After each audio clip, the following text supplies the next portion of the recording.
to Science Daily. My name is Ethan Rader, and today we have a very special guest with us, Dr. Redbeard, all the way from the Bermuda Triangle to tell us about his new findings.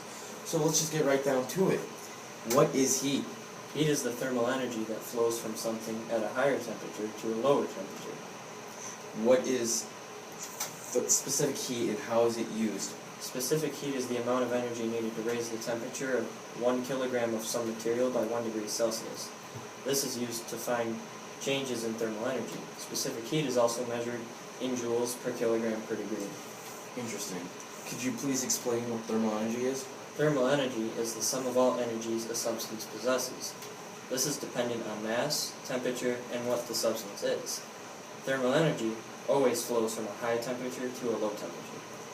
Could you please explain to me and name all 4 states of matter?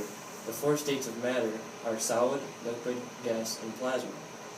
Many don't know what plasma is. This is the most common state of matter in the universe, which has positive and negatively charged particles. It is also like a gas by having no definite shape or line. Could you please explain thermal expansion of a solid to me?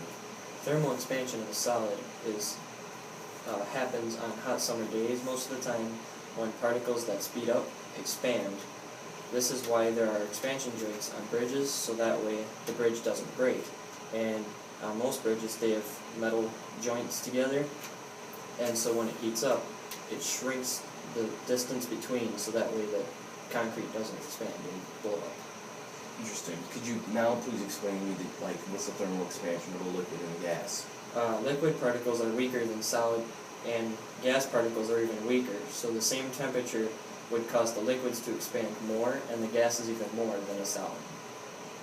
Interesting. There we have it. That was Dr. Redbeard. Welcome back to Science Daily. I'm Jackson Everett, here with Dr. Sniffelberger from Texas, and we are here to learn about some of his newest findings back when he was in Texas.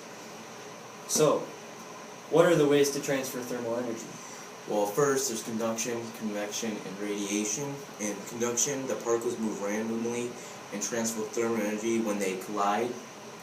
Convection, only liquids and gases can convect, which is the transfer of thermal energy from like a fluid from place to place. And radiation is the transfer of thermal energy from electromagnetic waves.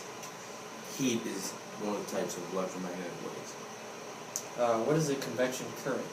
Convection current is the difference between warmer and cooler fluids that can cause a current, because the warm water, like if you're boiling water, the warm water on the bottom wants to rise, and the cold sinking water forces the water upward. Could you give a place that gases convect? Gases convect, most commonly that you would notice would be in the atmosphere, which is a factor in causing our weather. Can you state the first law of thermodynamics? Yes, I can. The first law states that the increase in thermal energy of a system equals the work done on the system plus the thermal energy to the system. And then could you state the second law of thermodynamics? The second law states that it is impossible for heat to flow from a cooler object to a warmer object unless work is done. What is entropy? Entropy measures how spread out or displaced heat energy is. Heat/energy.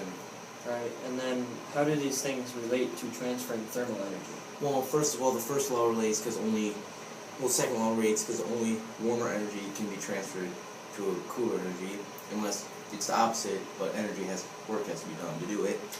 And basically, how spread out energy is, that has to do with this, because we're talking about transfer of thermal energy, and in a way you're kind of transferring energy out there. So, yeah. And that's Science Daily, folks. Thank you to Dr. Sniffelberger.